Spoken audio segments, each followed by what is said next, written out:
날씨가 참 좋죠, 그렇죠? 요즘에 참 진짜 봄 날씨여서 너무 기분도 좋고 오늘도 이제 차로 이제 청년에 오는데 많이 막히더라고요. 아마 나들이를 가는 많은 사람들이 있는 것 같아요. 근데 무엇을 하냐 이것도 중요하지만 또 누구와 또 이런 귀한 시간을 보내느냐 그것도 그만큼 참 중요한 일인 것 같아요. 그래서 청년 토요일 이렇게 또 귀한 시간인데 이 시간을 또 청년 형제자매들과 교제할 수 있는 시간으로 함께 보낼 수 있어서 참 영광스럽게 생각하고 참 기쁜 마음으로 왔습니다.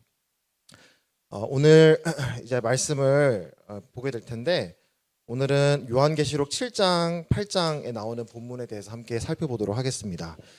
지난 시간에 요한계시록 5, 6, 7장에 대해서 4, 5, 6장이죠. 함께 살펴보았습니다. 하늘에서 드려지는 놀라운 예배에 대해서 우리 마음을 다시 한번 우리가 어떤 합당한 자세로 예배자의 자리로 우리가 나아가야 할까에 대해서 우리가 생각해보는 너무나 귀한 시간을 우리가 가졌다고 생각을 합니다. 그리고 이제 이 놀라운 하늘 예배가의 중심에는 이 보좌에 앉으신 하나님이 계셨고 또 우리를 위해 십자가에 달리신 그 예수님 어린 양이 그 예배의 중심에 계셨던 것을 우리가 보았습니다. 그래서 하나님께서는 이제 이 세상에 합당한 그분의 공의에 합당한 그런 심판을 내리시기에 그 일곱 개의 인을 이제 떼시기 전에 사람들이 말을 하잖아요. 이 인을 뗄 합당한 자가 누구냐?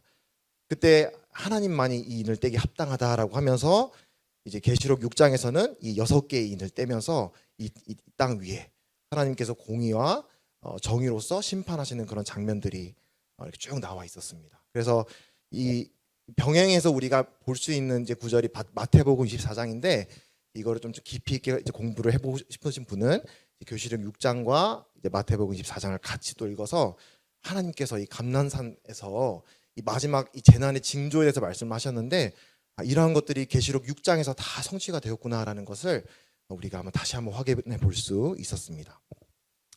그리고 이제 오늘 본문은 이제 7장, 8장인데 특별히 이제 두 부류의 이제 구원받은 무리가 등장을 합니다. 그래서 이제 우리가 믿는 바로는 이 계시록에 나오는 이 대환란의 시기는 지금 우리가 겪고 있는 것이 아니라 장차 하나님께서 은혜의 시대를 마치시고 이 땅에 이제 공의의 심판을 내리실 때 겪게 될 미래의 일이잖아요, 그렇죠? 그래서 이 환란을 겪어가는 사람들의 일이 나와 무관하다라고 생각할 수 있겠지만 이 계시록은 지금 현재 이 주님 복음을 위해서 이 주님을 위해서 고난을 많이 받는 사람일수록 가깝게 느낄 수 있는 그런 소중한 책이라고 생각이 듭니다. 이제 한번 7장 1절부터 이제 어떤 내용에 대해서 말씀을 하시는지 한번 살펴보도록 하겠습니다. 7장 1절입니다. 이후에 내가 내 천사가 땅 내 모퉁이에 선 것을 보니 땅에 사방의 바람을 붙잡아 바람으로 하여금 땅에나 바다에나 각종 나무에 불지 못하게 하더라. 여기 이제 이후에 내가 보았다라고 말을 하고 있습니다. 보았단 말이 자주 나오는데 여러분들이 좀 한글 성경이 좀 어려울 수 있겠지만 여기 나오는 그런 이 스토리들을 우리가 그려보면서 우리가 읽어가시면 훨씬 도움이 되리라 생각을 합니다. 이 일 후에 보았다. 순차적으로 이제 진행이 되고 있는데 앞서 6장에서 6개의 인이 이제 떼어졌습니다. 6개의 심판인들이 떼어지고 그리고 7번째 인이 떼어지는 이제 사건이 어디에 나오냐면 8장에 나옵니다. 8장에 7번째 인이 떼어지는 사건이 나오면서 그 7번째 인에 들어가 있는 8개의 날파 심판이 이제 전개가 되거든요. 근데 그 일이 일어나기 전 이제 막간으로 들어가 있는 이야기가 바로 이 7장에 나오는 환상입니다.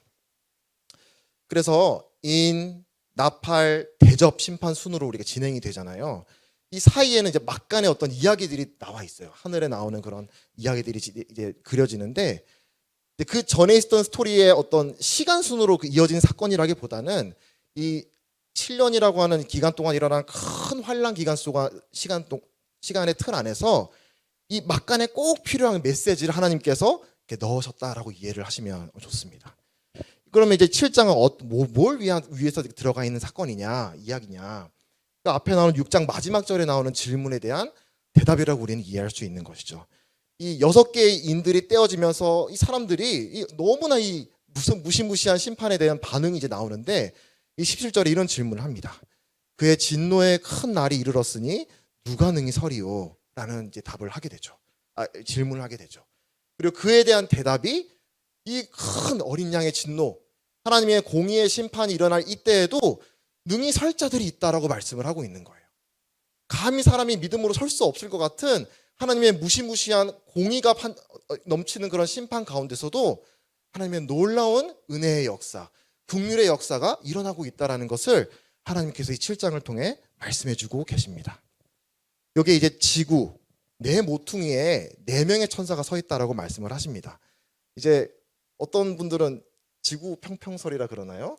그거를 혹시 믿는 분이 여기 계신가요? 모르겠는데 예, 좀 봤어요. 저는 저를 설득하려고 하는 청년 형제도 있었는데 근데 이제 그 말을 하는 게 아니라 이 네 모퉁이라고 하는 것은 이 지구를 전체를 아우르는 이 곳에서 천사가 하나님의 심판을 이제 바람을 일으키기 직전의 순간을 묘사하고 있는 것입니다.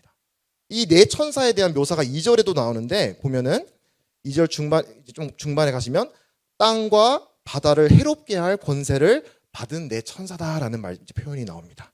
땅과 바다를 해롭게 할 권세를 받은 네 천사. 그래서 이제 우리가 심판에 대한 내용을 우리가 다루게 될 터인데 다시 한번 저는 이제 이 표현, 심판에 대해서 권세를 받은 천사들이 있다라고 하는 사실에 주목하기를 바랍니다. 심판에는 권세가 필요하다는 사실입니다. 이 계시록에는 많은 하나님의 심판에 대해서 이제 묘사하고 있는데 하나님께서 내리시는 이 공의의 심판, 하나님의 진노는 우리 사람이 다른 사람에게 내는 분노, 진노하는 차원이 다르다는 것을 우리는 이걸 통해 볼 수 있는 거예요. 이제 우리가 뭐 어떤 매체를 통해서 보잖아요. 어떤 한 가문에 대해서 이렇게 뭐 해를 받으면 그거에 대해서 몇 배라도 다시 되갚아주고 이게 뭐 드라마 좋아하시나요? 제가 옛날에 본 일본 드라마 중에 한자와 나오키라는 드라마가 있는데 혹시 아시나요? 네. 거기 나오는 이제 유명한 명대사가 내가 받으면 받은 거에 몇 배죠? 10배인가요? 10배를 돌려준다 이런 명언을 합니다.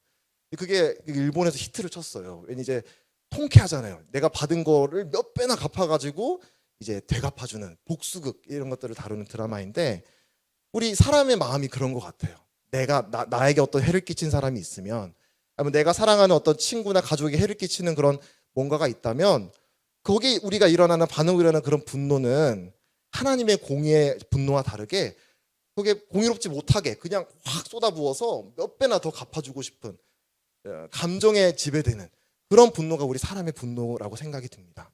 그래서 우리 사람의 분노는 임의로 이성을 잃은 그런 복수심에 불탄 그런 분을 쏟아낼 때가 참 많은데 하나님께서 말씀하시는 이 심판이라고 하는 것은 사람의 분노처럼 임의로 일어나는 것이 아니다.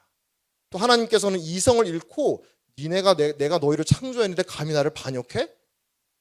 괘씸해하고 그냥 이렇게 복수심으로 절제되지 않은 그냥 감정에 딱 폭발하듯이 이렇게 이와 같은 분노를 내시는 것이 하나님의 심판이 아니라 하나님께서는 그분의 뜻에 맞게 그분의 타이밍에 하나님께서 정하신 대상에 대해서 내리시는 그걸 집행하는 천사들에게 딱 권세를 주시고 그 받은 권세만큼 하나님의 심판을 집행할 수 있는 것이 바로 하나님의 이 공의의 심판이다라는 것을 말씀해 주고 있습니다. 그래서 우리가 그럴 때가 참 많이 있는 것 같아요. 하나님은 이 악한 세상, 부조리가 넘치는 세상, 악이 참 넘치는 세상에서 하나님이 저런 사람을 왜 징계하지 않고 심판하지 않고 뭐 하시나라는 그런 답답한 마음을 우리가 때때로 가질 때가 있는 것 같아요. 부조리한 일들이 참 많이 있잖아요. 그렇죠? 뭐 전쟁을 뉴스를 통해서 보고 범죄가 보기도 하고 또 그런 큰 일이 아니더라도 우리가 개개인의 어떤 그런 관계를 볼 때에도 참 많은 부조리한 일들이 있잖아요. 그렇죠? 근데 하나님께서는 그분의 심판을 우리 인간의 분노와는 다르게 권세를 주시고 그분의 뜻에 맞게 또 그분의 정하신 때에 이루신다라는 것을 말씀해 주고 있습니다. 그래서 이 계시록을 읽어가시면서 우리가 하나님으로부터 구원을 받은 이 구원의 권세가 온전히 하나님께 있듯이 심판하실 권세도 온전히 하나님께 있다라고 하는 사실을 우리가 인정하고 믿는 자세가 참 중요하다라는 생각을 가지게 됩니다. 우리가 앞서 이제 7교회에 대해서 주고 있는 이제 그 편지를 바라봤을 때 이제 요한계시록 2장 23절을 보시면 거기 이제 두아디라에게 주시는 그 편지가 있었습니다. 거기 이제 버가모와 두아디라 교회에 대해서 그때 한번 말씀을 드린 적이 있는데 이 두 교회는 이 도덕적으로 아주 악이 성행했던 그런 교회들이었어요. 타협하고 방종에 빠진, 타협하는 그런 교회들이었습니다. 그런 교회들에 대해서 너희들이 기억해야 될 주님이 있는데 그 주님이 어떤 분이냐라는 것을 말씀해 주는 구절이 요한계시록 2장 23절에 나오고 있는데요. 이렇게 말씀을 하고 있습니다. 모든 교회가 나는 사람의 뜻과 마음을 살피는 자인 줄 알지라. 내가 너희 각 사람의 행위대로 갚아주리라. 나는 사람의 뜻과 마음을 살피는 자인 줄 알지라. 내가 너희 각 사람의 행위대로 갚아주리라. 교회도 꼭 기억해야 되는 것이 바로 이와 같은 사실이었던 것입니다. 하나님이 우리 인간의 악에 대해서 그냥 눈 감고 넘어가시는 것이 아니라 그거를 알고 계시고 지켜보신다라고 하는 것을 우리 교회도 알아야 했었고 모든 사람이 알아야 했다라고 하는 사실입니다. 이 요한계시록 2장 23절이 어떤 구절이 차용된 거냐면 시편 7편에 있는 말씀이 차용된 건데 잠깐 거기를 한번 가보기를 원합니다. 시편 7편 8절과 9절에 이제 다윗이 이 세상 만민을 심판하시는 하나님에 관하여서 이렇게 고백하는 구절이 나옵니다. 시편 7편 8절과 9절에서 이렇게 말씀하십니다. 여호와께서 만민에게 심판을 행하시오니 여호와여 나의 의와 나의 성실함을 따라 나를 심판하소서. 악인의 악을 끊고 의인을 세우소서. 의로우신 하나님이 사람의 마음과 양심을 감찰하시나이다. 이 성경 말씀은 진리의 말씀입니다. 하나님께서는 모든 의인에 대한 평가와 심판을 하시는 분으로 말씀을 하십니다. 또 그와 마찬가지로 모든 악인에 대한 만민, 세상에 있는 모든 만민 각 사람을 심판하실 분이 있는데 그 각 사람을 평가하고 심판하실 분이 누구다? 여호와 하나님이라고 말씀을 하고 계세요. 그럼 각 사람을 심판할 권세, 그 권한이 왜 하나님에게 있다라고 말할 수 있느냐? 이 구절의 마지막에 나오듯이 하나님께서 모든 사람을 행위대로 갚으실 수 있는 이유는 하나님이 사람의 마음과 양심을 감찰하시기 때문이다라고 말씀하십니다. 여러분은 이 말씀 구절을 믿으십니까? 그런 은혜가 있기를 바랍니다. 이 말씀이 정말 사실로 받아들여지기를 바랍니다. 우리 세상에 있는 사법제도는 사람의 마음과 동기를 살필 수가 없습니다. 그렇죠? 우리는 그 사람이 왜 그런 행동을 했는 마음의 동기까지는 알 수가 없어요. 그래서 우리 인간의 지금 세상의 사법제도는 그 나온 행위의 결과값만을 보고 이 사람은 이만큼 잘못했으니까 이런 이제 형을 집행합니다라고 최대한 공정하게 노력을 하는 것이죠. 근데 하나님의 재판장 앞에 서게 될 때에는 하나님은 무엇도 판단을 하신다라고 말씀하시냐면 모든 사람의 마음과 양심을 감찰하시는 분이라고 말씀을 하십니다. 그래서 우리가 행한 모든 행위가 그냥 그 나오는 결과값이 중요한 것이 아니라 우리가 어떤 동기로 어떤 마음으로 그 행위를 했느냐라는 것을 두고 하나님이 살피시고 심판하시고 평가하신다라고 말씀하고 계신 것이죠. 그렇기 때문에 하나님의 재판은 공의로운 것이고 공정한 것입니다. 우리의 마음을 불같은 눈으로 살펴보고 계시기 때문에. 그래서 우리는 이제 이 계시록을 통해서 심판하시는 하나님, 공의의 하나님, 무서운 하나님에 대해서 우리가 배우고 있지만 이 심판할 권세가 하나님께 있다라고 하는 사실이 사실은 우리가 믿은 그 복음의 진리와 맞닿아 있는 것입니다. 우리가 하나님 앞에 섰을 때 이 마음의 양심과 또 모든 우리의 뜻과 동기를 감찰하시는 하나님의 눈앞에서 의롭게 여김을 받으시는 사람이 한 사람도 없다라고 하는 것이 바로 복음의 선포이기 때문입니다. 그래서 우리는 우리의 힘으로 내 능으로 하나님 앞에 내가 의로워질 수 있다라고 하는 것을 교만한 거다. 철저하게 깨부시고 그걸 전제로 우리는 하나님의 은혜가 필요한 자들입니다라는 선포로 복음이 전해지고 있는 것입니다. 그래서 의인은 없나니 하나도 없는 것입니다. 그렇기 때문에 우리 모든 사람은 이 공의로우신 하나님의 눈앞에 의롭게 설 수 있는 유일한 길, 그거는 하나님이 주시는 의의 선물을 거저 받는 것밖에 없다라고 하는 사실인 것이죠. 우리 예수 그리스도께서 이 땅에 우리 인간의 몸을 입고 오셔서 내가 지은 모든 마음의 죄, 또 행위의 죄를 위한 완전한 속죄를 십자가 위에 이루셨던 그 하나님의 의를 내가 받음으로, 은혜로 받음으로 하나님 앞에 의로워지는 길밖에는 우리가 하나님 앞에 의롭게 설 수 있는 길이 없다라고 하는 것이 바로 복음의 메시지입니다. 그래서 여기 계신 분 가운데 혹시 그것을 믿지 않는 분이 있다면 이 심판하시는 하나님 다시 한번 서셔서 과연 내가 이 공의로우신 하나님 앞에서 그 누구도 내 마음과 양심과 내 동기를 감찰하신 하나님 앞에서 내가 과연 하나님 앞에 내가 설 수 있는 의인으로 설 수 있는가?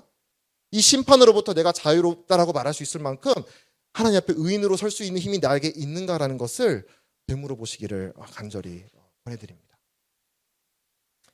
그래서 구원할 권세를 가지신 분만이 이 온 세상을 심판할 수 있으며 이 세상을 심판할 권세를 가진 분만이 또 이 세상을 구원할 수 있다라고 하는 메시지를 우리는 계시록을 통해서 배울 수 있습니다. 1절을 좀 많이 다루었는데 우리 심판의 공의 하나님을 우리가 기억하면서 다시 한번 우리가 복음에 대해서 기억하기를 원합니다. 2절부터 4절의 내용이 이제 이어집니다. 이제 이 네 천사가 나오는데 2절부터 7장 2절 4절에 이제 계속 읽도록 하겠습니다. 또 봄에 다른 천사가 살아계신 하나님의 인을 가지고 해 돋는 데로부터 올라가서 땅과 바다를 해롭게 할 권세를 받은 네 천사를 향하여 큰 소리로 외쳐 이르되 우리가 우리 하나님의 종들의 이마에 인치기까지 땅이나 바다나 나무들을 해하지 말라 하더라. 내가 인침을 받은 자의 수를 들으니 이스라엘 자손의 각 지파 중에서 인침을 받은 자들이 14만 4천이니. 해 돋는데 동쪽이죠. 이 네 천사가 이제 이 땅 온 땅에 다 미치는 그 네 모퉁이에서 이제 하나님의 심판을 상징하는 이 바람을 일으키려고 준비를 하고 있었던 거예요. 근데 그때 동쪽에서 한 천사가 올라와서 멈춰라고 얘기를 하는 거예요. 왜? 이 심판을 권세를 받은 네 천사에게 멈춰라고 하면서 우리가 우리 하나님의 종들의 이마에 인을 칠 때까지 그 당신들이 행하려고 했던 그 심판의 집행을 잠깐 멈춰달라고 지금 외치고 있습니다. 그리고 이 네 천사가 원래 이제 이 바람을 일으키려고 했다가 멈추게 되는 것이죠. 근데 이제 이 멈춰라고 했던 이 천사가 무엇을 들고 있었다고 말씀을 하시나요? 천사가 살아계신 하나님의 인을 가졌다라고 말씀을 하고 있습니다. 우리 6장에서 하나님의 심판을 가리키는 말 중에 어떤 표현이 나왔나요? 몇 개 인? 네, 인이었죠. 인. 네, 인이 6장에도 인이 나왔습니다. 인. 여기 다시 한번 인이라는 표현이 또 등장하고 있어요. 그래서 이제 우리가 이제 여기 인이라는 게 좀 우리가 일상적으로 이제 오늘날에는 잘 쓰지 않는 그런 표현이긴 합니다만 우리가 인장, 인봉, 뭐 인감, 뭐 도장 이런 개념으로 우리가 이해하시면 되시겠습니다. 고대에 이런 도장, 인 이런 것들은 요즘에 이제 결혼하신 분들이 청첩장에 그렇게 하시더라고요. 그 찔링 왁스라 그러나요? 이렇게 촌농을 해가지고 이쁘게 문양을 하는 그걸로 이해를 하시면 되세요. 이제 왜 그거를 하느냐, 인을 왜 하느냐? 이 중요한 문서 위에 촌농을 녹여서 부은 다음에 그게 이제 굳기 전에 내가 이 문서의 주인이 된 주인이 자기의 표식이 된 어떤 도장을 스탬프를 딱 꾹 찍어 눌러서 거기 안에 있는 그 문헌의 내용을 봉인하는 동시에 내가 원하는 사람에게 내가 원하는 시점에 그것이 개봉되도록 그것을 딱 막는 것입니다. 그래서 이제 6장에서 하나님이 이제 7인을 주시고 6개의 인이 이렇게 떼지잖아요. 그렇죠? 인을 떼는 행위. 인을 떼는 행위의 의미가 무엇인가라고 했을 때 결국 그 주인이 가지고 있던 이 문서에 대한 고유의 권리와 고난을 행사하는 의미가 있는 것입니다. 내가 원하는 시간에 원하는 사람에게 주어져서 그게 열려져야 되는데 그 전에 그게 열려지면 그게 이제 우리가 믿을 수 없는 문서가 되는 것이잖아요. 그렇죠? 그래서 이 인을 뗀다라고 하는 것은 그 주인이 자기가 갖고 있는 고유의 그 권리를 행사한다는 의미가 있습니다. 6장에서는 이제 인이 떼어졌죠. 근데 7장에 나오는 여기서 이 환난을 거치는 이 성도들에게 하나님이 어떻게 하신다고요? 인치신다라는 표현이 나옵니다. 인을 친다, 인을 새긴다라는 표현이 나오고 있습니다.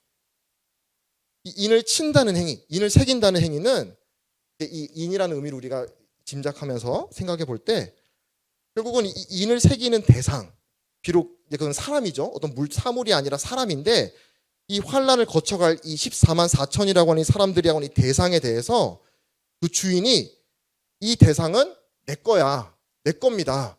그 누구도 이 사람들의 소유권을 주장할 수 없습니다라고 하는 완전한 그 주인의 소유권을 의미하기도 합니다. 그리고 소유권과 동시에 그게 개봉되지 말아야 된다라고 하는 보호의 의미가 있는 것이죠. 두 가지 소유권과 보호의 의미가 이제 있는 것입니다.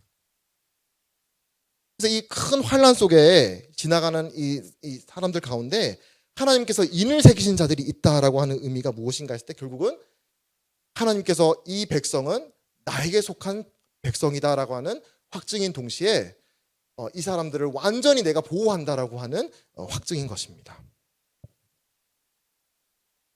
그런데 이제 하나님의 보호, 완전히 내가 보호한다라는 의미는 그냥 물리적으로 어떤 내가 해를 입지 않고 아무런 어려움을 겪지 않는다는 그런 의미의 보호가 아닌 것이죠.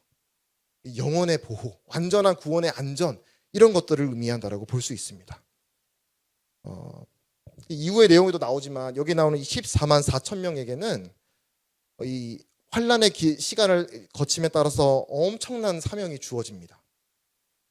우리 이스라엘의 역사를 성경을 통해 보아서는 아시겠지만 이 수천 년 동안 하나님께서는 이 백성을 사랑하시고 계명을 주시고 언약을 맺으시고 또 책망을 하셨다가 또 돌이키면 용서하시고 구원하시고 수천 년 동안 하나님께서 이 백성을 다루셨습니다. 하지만 이 이스라엘 백성은 계속해서 하나님을 대적하고 끝끝내 하나님께서 그 구약에 약속하신 그 메시아를 보내셨는데 그 메시아를 대적하고 십자가에 못 박는 죄를 저지르게 말았죠.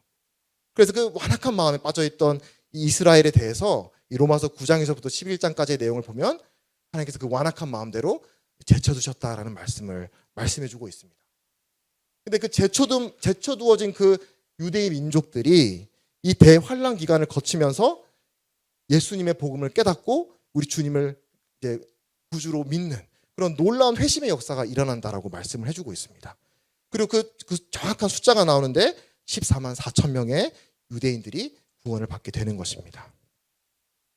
그래서 그들은 예수 그리스도를 참된 메시아로 믿을 뿐만이 아니라 이제 온 세상에 자신들이 한때 대적했던 이 메시아를 이 구주로 믿고 세상 사람들에게 복음을 활발히 전하는 그런 행위들을 이제 계시록에서 또 기록하고 있습니다. 이게 그들에게 주어진 사명이에요. 주님을 다시 믿고 이 세상에 대환란기 세상에 복음을 전하도록 하는 거.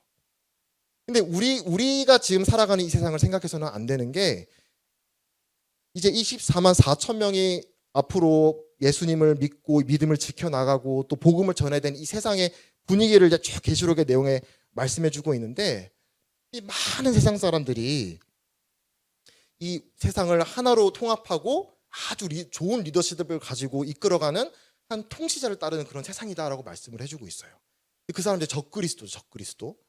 그리고 이 적그리스도는 마찬가지로 자신을 따르는 사람들에게 머리에다가 또는 오른손에다가 표식을 하도록 명합니다. 이 짐승의 표 666의 숫자를 받도록 하는 것이죠. 그래서 이제 어떤 분들은 이게 뭐 베리칩이냐 뭐냐라는 이제 추측을 하시지만 우리가 뭐 정확히는 알 수 없다라고 생각을 합니다. 분명한 거는 그때가 되면 어떤 어중간하게 신앙생활하는 그런 옵션이 없다라고 하는 거예요. 그 세상에 참 메시아이신 그리스도를 대적하는 그 적그리스도, 아주 매력적인 그 통치자를 따라가는 삶을 살아가든지 아니면 참 메시아를 따라가는 삶을 살아가든지 이 두 가지 중에 하나를 선택해야 되는 삶이 이제 강요받는다라고 하는 것입니다. 그래서 요한계시록 13장 16절 17절을 보시면은 거기에 이제 이 짐승의 표에 대한 얘기가 잠깐 나옵니다. 그가 모든 자, 곧 작은 자나 큰 자나 부자나 가난한 자나 자유인이나 종들에게 그 오른손에나 이마에 표를 받게 하고 누구든지 이 표를 가진 자 외에는 매매를 못하게 하니 이 표는 곧 짐승의 이름이나 그 이름의 수라. 표를 받지 못한 사람은 매매하지 못한다. 어떤 경제적 활동에 참여할 수 없는 어떤 방식으로 될지는 우리는 정확히 알 수 없습니다. 근데 분명한 거는 이 표를 받지 않으면 생존이 위협받는 거예요. 그리고 한 장 넘어가서 14장 9절 12절에 이 적그리스도를 따라가고 표를 받은 사람들의 이제 종말에 대해서 말씀을 하시는데 또 다른 천사 곧 셋째가 그 뒤를 따라 큰 음성으로 이르되 만일 누구든지 짐승과 그의 우상에게 경배하고 이마에나 손에 표를 받으면 그도 하나님의 진노의 포도주를 마시리니 그 진노의 잔에 섞인 것이 없이 부은 포도주라. 거룩한 천사들 앞과 어린 양 앞에서 불과 유황으로 고난을 받으리니 그 고난의 연기가 세세토록 올라가리로다. 짐승과 그의 우상에게 경배하고 그의 이름표를 받는 자는 누구든지 밤낮임을 얻지 못하리라 하더라. 성도들의 인내가 여기 있나니 그들은 하나님의 계명과 예수에 대한 믿음을 지키는 자니라. 그래서 이 마지막 환란의 때가 되면 두 부류의 사람들이 있다라고 하는 것이죠. 자신의 생존과 안녕과 안전을 보호받기 위해서, 이해할 수 있죠? 이 자신들의 생존을 책임져주는 적그리스도라고 하는, 이름이 어떻게 될지는 우리 알 수 없습니다만, 이 세계를 통합하고 아주 경제적인 번영을 약속하는 또 좋은 능력을 가진 리더를 따라가기 위해서 그가 이제 제시하는 그 666이라는 표시를 이마에다가 새기고 살아가는 것입니다. 이 표식이 없으면 이제 그 사회에서는 완전히 배제가 되고 왕따가 되고 경제 활동도 할 수 없고 엄청난 그런 박해를 받는 사회가 되는 것이죠. 완전히 이렇게 격리된 그런 존재들이 되는 것입니다. 이런 세상 가운데서 그들이 주님의 믿음을 끝까지 지키는 성도들의 인내가 여기 있나니, 이 믿음을 지키고 끝까지 인내해야 되는 그런 사명을 받은 것이에요. 그리고 이 믿음을 세상 사람들에게 전하기까지 해야 되는 것입니다. 근데 그런 사람들이 얼마나 많은 조롱과 비난과 또 어려움들을 당하겠어요. 근데 그들에게 주어진 그 하나님께서 이마에 무엇을 하셨다고 하시냐면 인치셨다라고 말씀을 하세요. 그냥 세상으로부터 버림받은 존재들이 아니라 그들은 그 세상 환란 속에서 볼 때는 정말 만물의 찌꺼기와 같은 그런 존재들, 그냥 탄압받고 이상한 이단이라고 찍혀서 외면받는 그런 존재들일지 모르겠지만, 하나님께서 그 해가 임하기 전에 이미 14만 4천 명이라는 유대의 성도들에게 이마에 인을 치셨다라고 말씀을 하십니다. 이 백성은 나의 백성이야. 내가 내가 만나는 그 시점까지 이들의 구원을 완전히 내가 보호할 거야라고 하는 그런 확실한 선언을 하나님께서 해주고 있는 것입니다. 그래서 이런 어려운 세상의 어떤 그런 환경 가운데에서 그들은 이 짐승의 표, 메시아를 대적하는 그 사람의 표를 받지 않고 끝까지 믿음을 지킨 자들, 그 예수쟁이, 이단자들이라고 하는 그런 낙인과 함께 엄청난 박해와 심지어는 순교까지 받으면서 세상 사람들에게 복음을 전하는 사람들이 바로 여기 나오는 14만 4천 명. 하나님의 눈에 얼마나 귀할까요? 그 생각이 들었어요. 이렇게 어두운 세상 가운데 복음을 믿고 깨닫고 이걸 복음을 세상에 전하는데 그 세상에 믿은 사람들이 엄청 많이 나오는 무리가 그 뒤에 나오거든요. 그러니까 하나님께서 이 숫자까지 정확히 세가지고 말씀하시는 걸 보면 하나님의 눈에 이 환란 속에 있는 이 14만 4천이라고 하는 하나님의 인치신 하나님의 백성은 너무너무 소중하고 중요한 존재들인 거예요. 그리고 이 해가 임하기 전에 하나님의 완전한 소유권과 또 보호를 약속하시고 확증하신 것을 말씀해주고 있어요. 그래서 이제 이 14만 4천이라는 유대인들뿐만 아니라 이후에 두 증인이 또 나오죠. 두 증인이 또 더 세상에 아주 효과적으로 복음을 전하다가 순교를 당하고 부활하는 사건이 또 더불어서 일어납니다. 그래서 이런 엄청난 사명을 감당해야 하는 이 이스라엘 백성들에게 이 대환란의 해가 임하기 전에 하나님께서 인치셨다라고 하는 사실인 것입니다. 그 고난을 겪어가면서 시험했는데 시험에 떨어졌어? 그럼 넌 구원 못 받았네. 너는 통과했어? 그럼 너는 내 백성이야. 이렇게 된 순서가 아니라 하나님께서 이미 그 환란이 임하기 전에 백성을 인치셨다라는 것이 참 어떻게 보면은 우리에게도 참 해당이 된다라는 생각을 갖게 됩니다. 그래서 한번 생각해 보길 원해요. 인을 치다, 이마에 인을 치잖아요. 이 대환란기에는 인을 치지 않은 사람이 없어요. 짐승의 표에 인을 치든지 아니면 하나님께서 인을 쳐주시든지 이 두 가지의 삶밖에 없습니다. 그럼 나는 그리스도인이라고 하는 그 낙인을 찍히고 살아가는 거에 대해서 어떤 마음 자세로 살아가고 있는가? 이 당시에 이 글을 읽고 있던 초대 성도들이 바로 그러했거든요. 그 로마 황제에 대한 황제 숭배를 거부하고 굳이 어려운 핍박의 삶을 굳이 걸어가는 사람들이 바로 그 그리스도인들이었습니다. 이 사람들이 이 자신이 겪은 이 환란보다 더 큰 환란이 있을 그 성도들의 인내, 그 성도들에 대한 하나님의 보호와 이 하나님의 소유의 확증, 이런 것들을 듣게 되었을 때 얼마나 위로가 되었을까요? 그래, 나는 지금 이렇게 살아가면서 크리스천, 예수쟁이라고 하는 낙인을 받고 살아가고 있지만 하나님이 나를 그분의 백성이라고 확증해 주셨어. 내가 주님 만나는 그날까지 하나님께서 나를 보호해 주셔. 에베소서 1장 13, 14절에 이렇게 말씀을 하시죠. 그 안에서 너희도 진리의 말씀 곧 너희의 구원의 복음을 듣고 그 안에서 또한 믿어 약속의 성령으로 인치심을 받았으니 이는 우리 기업의 보증이 되사 그 얻으신 것을 속량하시고 그의 영광을 찬송하게 하려 하심이라. 하나님께서는 구원받은 그분의 자녀들을 완벽하게 보존하십니다. 성령님으로 우리를 인쳐주셨기 때문이죠. 우리가 우리 힘으로 우리의 구원을 열심히 지켜나가는 것이 아니라 넘어질 때도 있고 또 우리 주님 안에 다시 회복될 때도 있지만 우리의 상태는 변하지만 하나님께서 그분을 믿는 하나님의 자녀, 그분의 백성에 대한 소유권과 보호는 우리의 어떠함과 상관없이 우리 신약교회 성도들에게도 성령님의 인지심을 통해서 확증하셨다라는 사실을 우리는 교훈받게 됩니다. 동일한 사건은 아닙니다. 우리는 신약교회 성도고 여기 나오는 유대인들은 이 대환란기를 거쳐가는 성도들입니다. 하지만 하나님은 이 공통된 패턴이 있는 것이죠. 이 큰 환란, 고난을 겪어가는 성도들에게 그 환란 임하기 전에 우리의 어떠함과 상관없이 완전한 우리에 대한 소유와 보호를 먼저 약속하신다라는 것이 성경의 일관된 원리다라는 것을 배우게 됩니다.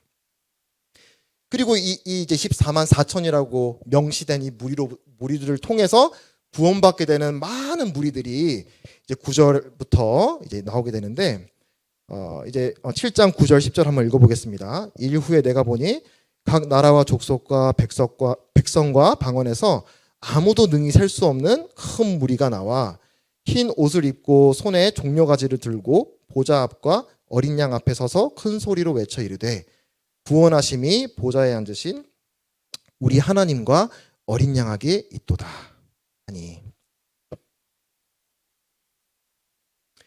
여기 이제 민족과 언어와 모든 세상에 있는 족속을 초월한 이방인들의 무리가 여기 나옵니다.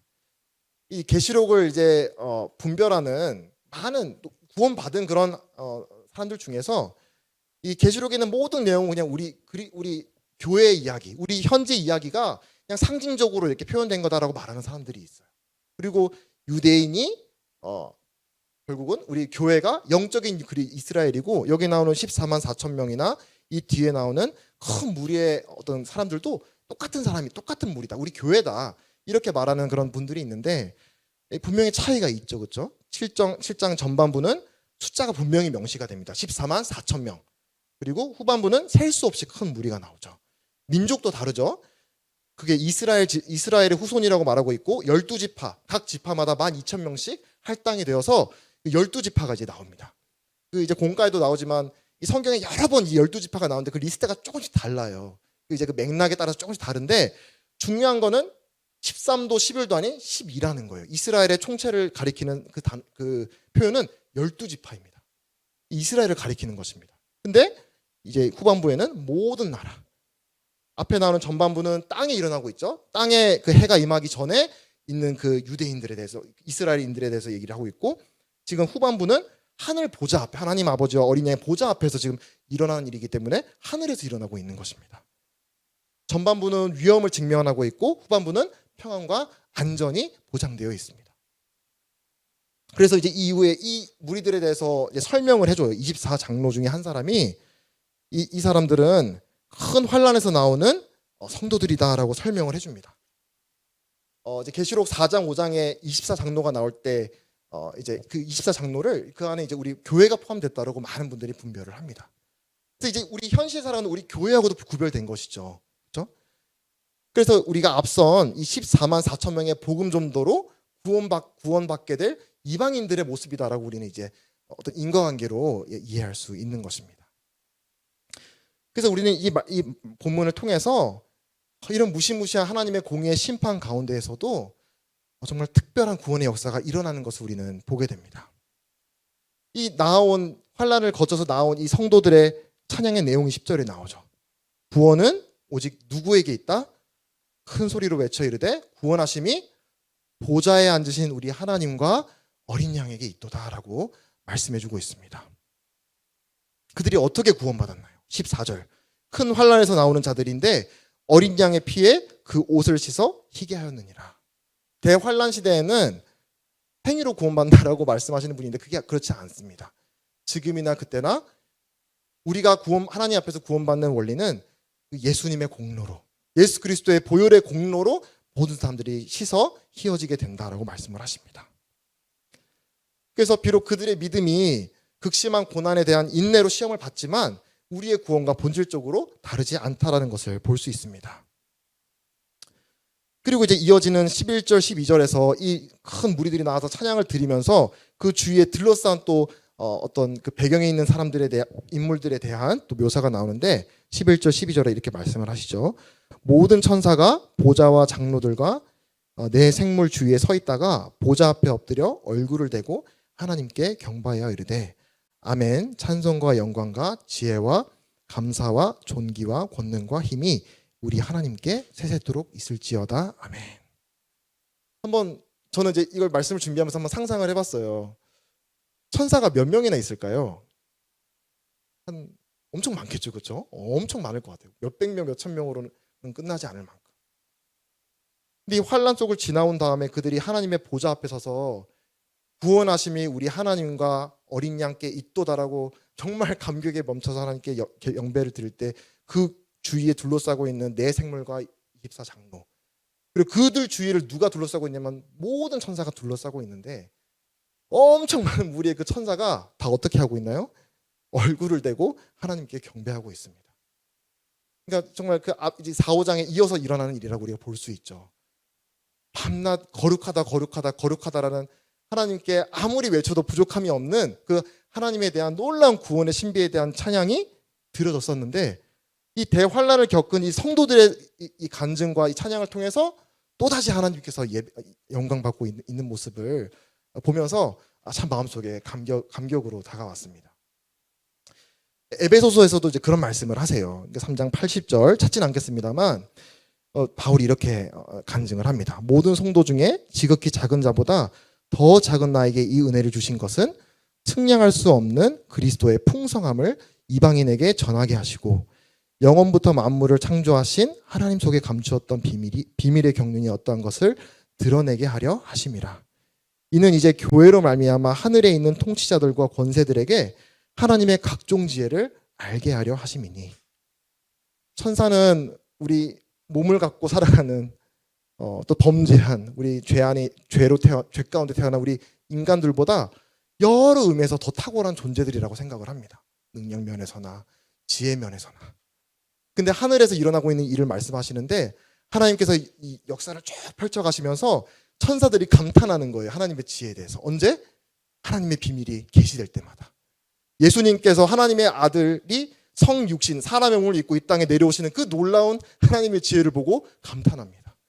예수님께서 십자가에 죽으시고 부활하는 그 놀라운 하나님의 구원의 역사를 보면서 감탄합니다. 또 여기 3장에 나오듯이 에베소서에 나오듯이 교회라고 하는 이 창세전부터 감추었던 교회라고 하는 비밀이 또 밝혀지면서 이 세상의 천사들이 감탄하고 하나님께 경배드립니다. 그리고 대환란기가 일어날 때에도 그 대환란을 뚫고 하나님 앞에 나와서 구원받고 하나님께 두 손 높여서 구원하시니 하나님께 있다라고 외치는 그 모습을 보면서 천사들이 감탄하는 거예요. 이 놀라운 하나님의 지혜, 하나님의 구원의 신비로운 능력을 보면서 이 하나님의 구원의 능력이 이런 것입니다. 우리 모든 인간의 한계와 결핍을 뚫어내는 능력이 하나님 구원의 능력 안에 있는 것입니다. 내가 이런 것들을 갖추고 하나님 앞에 이런 이쁨 받을 만한 조건을 갖춘 사람들을 하나님이 구원하시는 것이 아니라 십자가 뒤에 부활 영광이 있었듯이 이 엄청난 대환란의 시기를 겪으면서도 끝까지 믿음을 지켜낸 하나님의 구원의 능력이 나타났다라고 말씀을 해주고 있습니다. 그리고 그 하늘에 울려 퍼지는 경배와 찬양의 중심에는 어린 양의 피로 거룩하여진 그 환란을 거친 성도들, 또 그 성도들의 고백의 중심에는 구원하심이 보좌에 앉으신 우리 하나님과 어린 양에게 있다. 결국은 인류 역사를 쭉 보면서 모든 우리의 구원의 역사를 통해서 누가 경배를 받고 있냐면 하나님과 어린 양 대신 예수 그리스도께서 경배를 받고 있는 모습을 보게 됩니다. 그러면서 이 환란을 겪어온 다음에 이 성도들에게 일어난 일이 15절, 17절에서 나오고 있는데 한번 읽어보겠습니다. 그러므로 그들이 또 그의 성전에서 밤낮 하나님을 섬김에 보좌에 앉으신 이가 그들 위에 장막을 치시리니 그들이 다시는 줄이지도 아니하며 목마르지도 아니하고 해나 아무 뜨거운 기운에 상하지도 아니하리니 이는 보좌 가운데 계신 어린 양이 그들의 목자가 되사 생명수 샘으로 인도하시고 하나님께서 그들의 눈에서 모든 눈물을 씻어 주실 것임이니라. 여러분은 천국에서 우리 주님을 뵙고 주님이 여러분들을 위로할 그 위로를 기대하고 있습니까? 마음에 그런 사모가 있는지를 제 스스로에게도 물어보았습니다.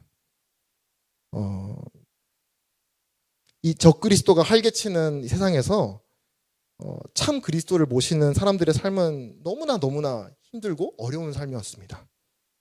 아까도 말씀드렸다시피 얼마나 많은 그런 낙인을 찍혀서 실패자, 은둔자, 이단자 이런 사람 잘못된 낙인들을 찍히고 살아가는데, 근데 이 끝까지 믿음을 인내로 지켜내고 하나님 앞에 선 이 사람들의 모습은 흰 옷을 입고 종려가지를 들고 있다고 말씀을 하십니다.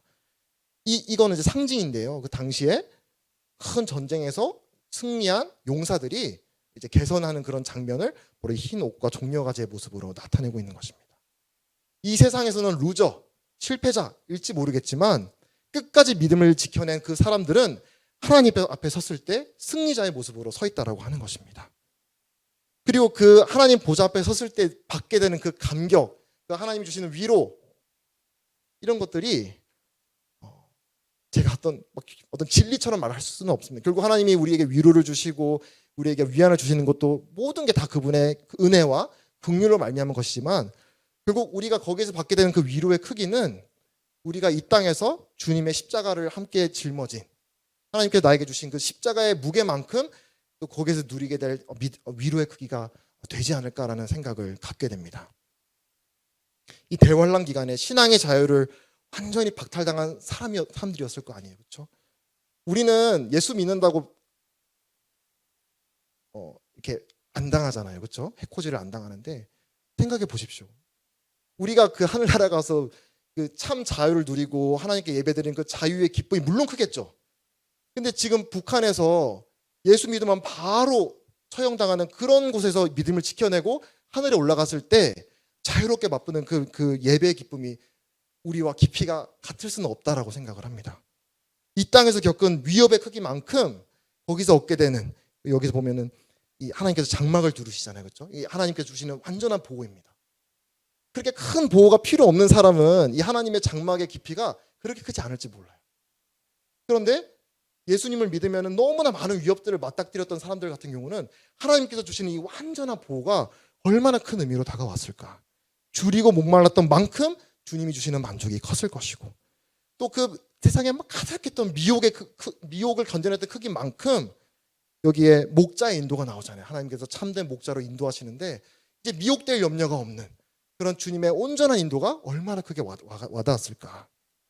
그래서 이 주님께서 씻겨주시는 이 눈물의 깊이가 우리가 이 땅에 살아가면서 짊어맨 그 십자가의 무게만큼 우리는 누리게 되지 않을까라고 분별을 하게 됩니다. 그리스도의 고난에 참여한 만큼 그분의 부활 영광을 우리가 누릴 수 있게 되지 않을까 생각을 합니다. 이제 찬송 중에 아마 이제 멜로디 들으면 바로 아시는 찬송가가 있는데, 주께 맡긴 모든 역사, 혹시 찬송가 아시나요? 주께 맡긴 모든 역사. 네. 제가 좀 음치여서 좀 약간 들어주세요. 멜로디 빠를게요. 주가 맡긴 모든 역사 힘을 다해 마치고, 알죠? 밝고 밝은 그 아침을 당할 때 요단강을 건너가서 주의 손을 붙잡고 기쁨으로 주의 얼굴 배우리. 나의 주를 내가 그의 곁에 서서 배우며 나의 주를 나의 주를 손에 옷자국을 보아 알겠네. 이제 이런 찬양 가사 있죠. 잘 아시잖아요, 그렇죠? 이거를 작곡한 분이 이제 페니 크로스비라고 하는 이제 여성 크리스천입니다. 이분 아주 유명한 작가세요. 많은 기독교 어떤 찬송가를 작사 작곡하신 분인데, 이분이 이제 태어날 때부터 맹인으로 태어났습니다. 그리고 그 태어나고 1년이 지난 1살이 된 때에 아빠가 돌아가세요. 그래서 어릴 때부터 아주 많은 큰 가난에 시달리고, 그래 이제 가난하니까 어떤 의료를 받을 수 없으니까 평생 동안 눈을 치료받지 못하고 맹인으로 살아갑니다. 근데 이제 맹인으로 살아가다가 주님을 만나고 구원을 받게 되는데, 근데 이제 너무나 그 감격에 큰 나머지 그런 고백들을 하게 되는 것이죠.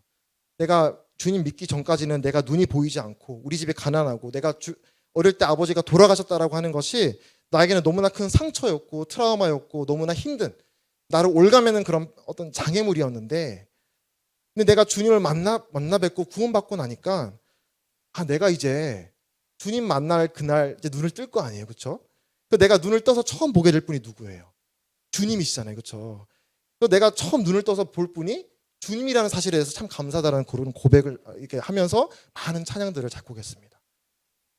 그래서 아까 드렸던 그 찬양 중에 기쁨으로 주의 얼굴 배우리, 나의 주를 내가 그의 곁에 서서 배우며 본다라는 말 있죠. 그의 나의 주를 손에 못자국을 보아 알겠네. 이 본다라는 말, 이 깊이가 저희와 다르지 않을까요? 저희는 눈 뜨고 볼 거 못 볼 거 다 보면서 살아가잖아요. 근데 이분은 평생 못 보고 살아가다가 처음 눈을 뜨고 주님 만난 그날 처음 본 분이 주님일 때 그 본다라고 하는 주는 그 감격이 아마 다를 것 같아요. 마찬가지로 이 땅에 살아가는 우리 성도들도 주님과 십자가를 견뎌내고 주님의 은혜로, 물론 은혜로 견뎌낸 만큼 거기서 누리게 되는 하나님의 위안과 위로의 깊이가 그만큼 있지 않을까라는 그런 교훈을 받게 됩니다. 그래서 저와 여러분이 주님을 만났을 때 아까 말씀드린 그 주님의 위로, 이게 정말 기다려지는가, 사모가 되는가. 사모가 안 된다면 이제 아마 고난이 많지 않아서 그럴 수도 있습니다. 내 삶에 이 복음을 로 인한 고난, 아까 미랄 찬양 그 이제 인도해 주시면서 그게 주의 길을 내가 따라간다, 미랄의 삶, 십자가의 삶을 따라간다는 구절을 보았는데, 우리가 그 삶을 이 주님의 위로를 바라보면서 기꺼이 고난받을 준비가 되어 있는가, 이런 질문을 해보기 원합니다. 네, 시간이 좀 많이 갔네요. 이제 8장인데, 네, 이제 간략하게 하고 마치겠습니다. 이제 8장에는 이제 6번째 인에 이어서 이제 7번째 인이 떼어지고, 그리고 이제 7개의 나팔 심판이 이제 전개가 됩니다. 그리고 이제 8장에는 4개의 나팔 심판이 나옵니다. 근데 여기에 이제 좀 주목할 만한 점은 이제 8장 2절에 보시면 여기 이제 하나님 앞에 7천사가 7나팔을 받습니다. 그리고 8장 3절 4절에서 또 다른 천사가 나오는데 여기 금 향로에 향을 들고 이제 금 제단 앞에 나옵니다. 그리고 이 금 향로에 있는 향에서 피어나오는 향의 연기, 향연이 이 설명을 해주고 있죠. 모든 성도의 기도라고 말씀을 하고 있어요. 그래서 하나님께 이 성도의 기도를 하나님께 올려드리고 그 향로에 제단의 숯불을 담아서 그 숯불에 있는 향로를 땅에다 쏟아 붓습니다. 그러면서 땅에 우레와 음성과 번개와 지진이 쏟아져 내리는 장면이 등장합니다. 그래서 이제 이 환란 기간 중에 그리스도인들의 어떤 아름다운 간증을 다시 한번 볼 수 있는 것 같아요. 악한 적그리스도의 통치 속에서 하나님의 주권을 전적으로 신뢰하고 인내한 성도들의 모습을 엿볼 수 있습니다. 악한 통치자, 이 세상에 악한 통치자가, 적그리스도보다 악한 통치자가 있을 수 없잖아요, 그렇죠? 이 세상에 가장 악한 통치자가 악한 통치를 하고 있는데 그 가운데 이 인내하는 성도들을 특징 짓는 그 단어 하나, 기도. 하나님의 주권을 신뢰하고 온전히 하나님을 기다리는 그 인내하는 성도들의 모습이 보이는 것입니다. 악을 악으로 되갚기보다 하나님께서 공의롭게 심판하실 것을 믿고 간절히 기도드리며 기다리는 자세, 이게 그 환란 속에 있던 성도들의 자세였습니다.